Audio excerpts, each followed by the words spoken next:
Welcome to Franken Friday, Mary Shelley's Frankenstein, read by Amber Jones. Sponsored by Gals Guide.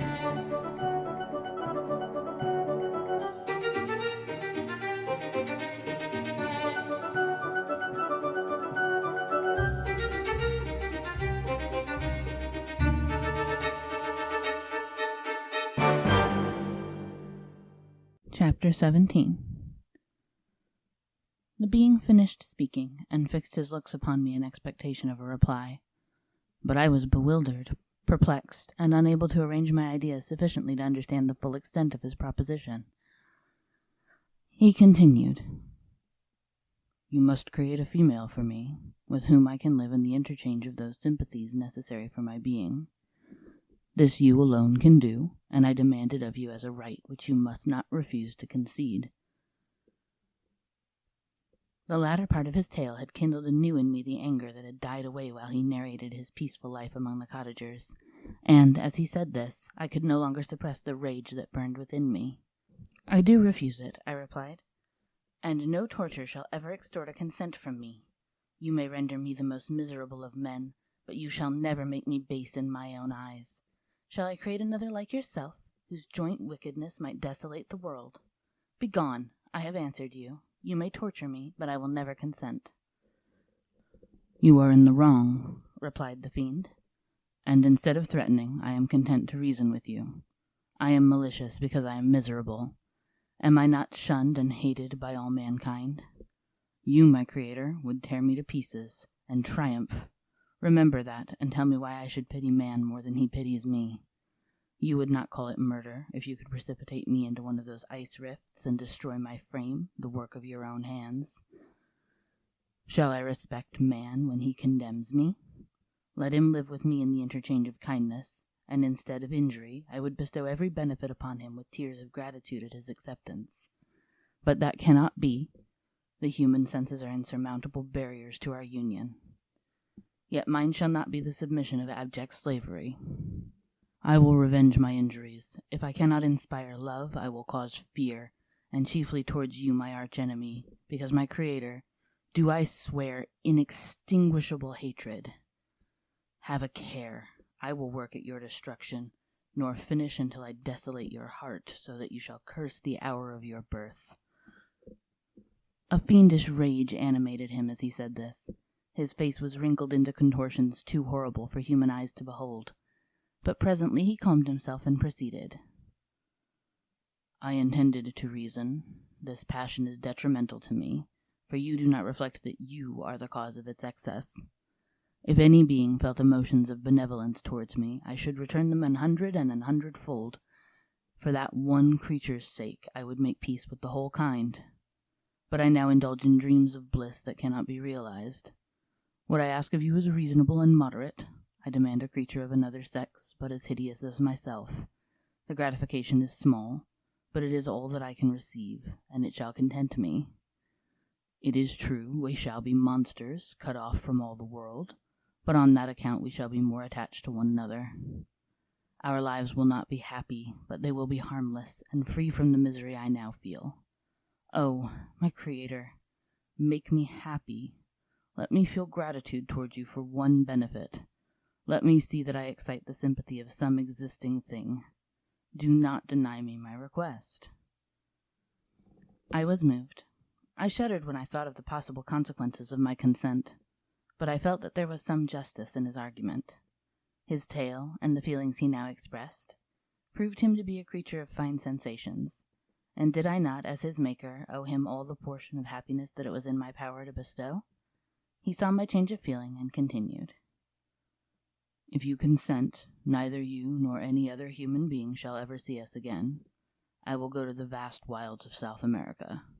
My food is not that of man. I do not destroy the lamb and the kid to glut my appetite. Acorns and berries afford me sufficient nourishment. My companion will be of the same nature as myself, and will be content with the same fare. We shall make our bed of dried leaves, the sun will shine on us as on man, and will ripen our food. The picture I present to you is peaceful and human, and you must feel that you could deny it only in the wantonness of power and cruelty. Pitiless as you have been towards me, I now see compassion in your eyes. Let me seize the favorable moment and persuade you to promise what I so ardently desire.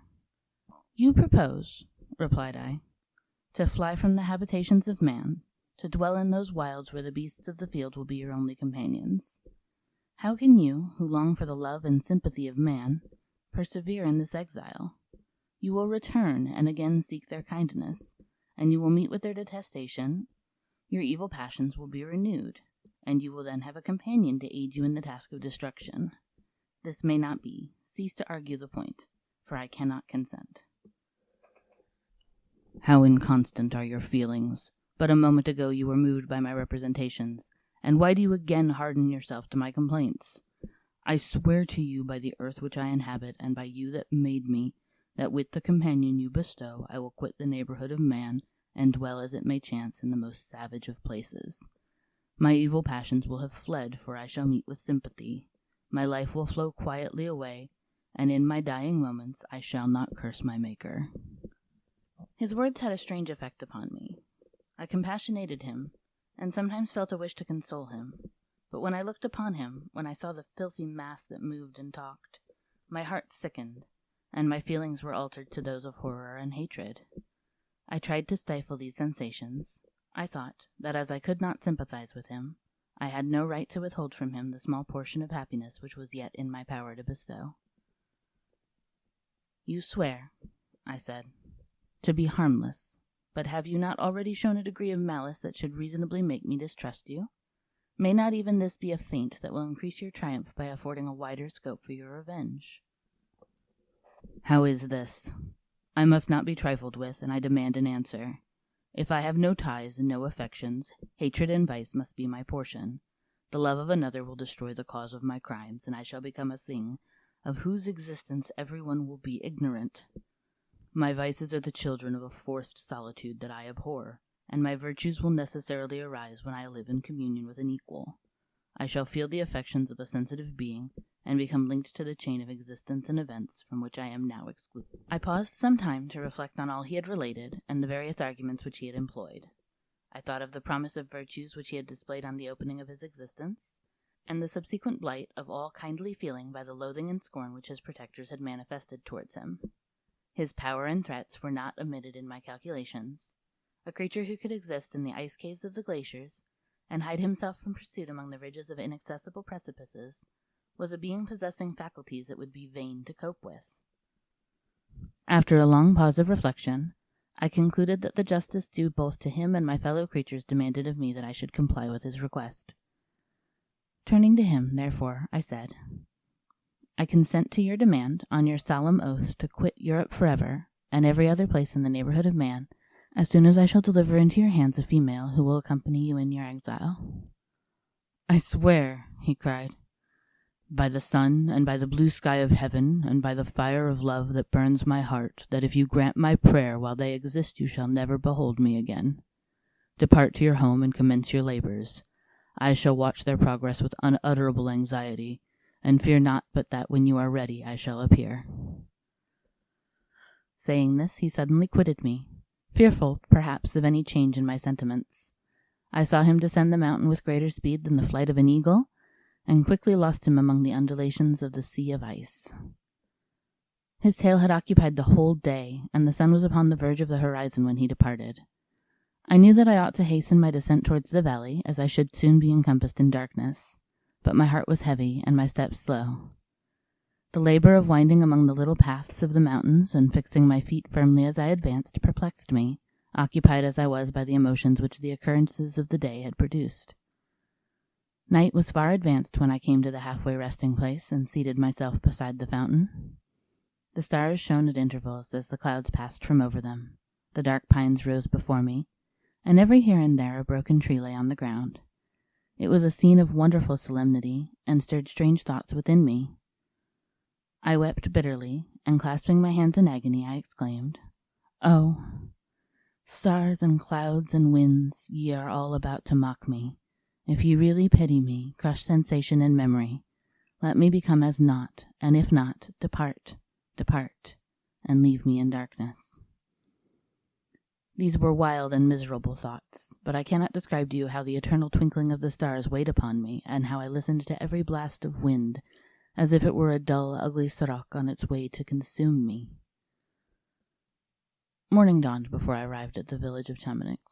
I took no rest, but returned immediately to Geneva. Even in my own heart I could give no expression to my sensations. They weighed on me with a mountain's weight, and their excess destroyed my agony beneath them. Thus I returned home, and entering the house, presented myself to the family. My haggard and wild appearance awoke intense alarm, but I answered no question, scarcely did I speak. I felt as if I were placed under a ban, as if I had no right to claim their sympathies, as if never more might I enjoy companionship with them. Yet even thus I loved them to adoration, and to save them I resolved to dedicate myself to my most abhorred task.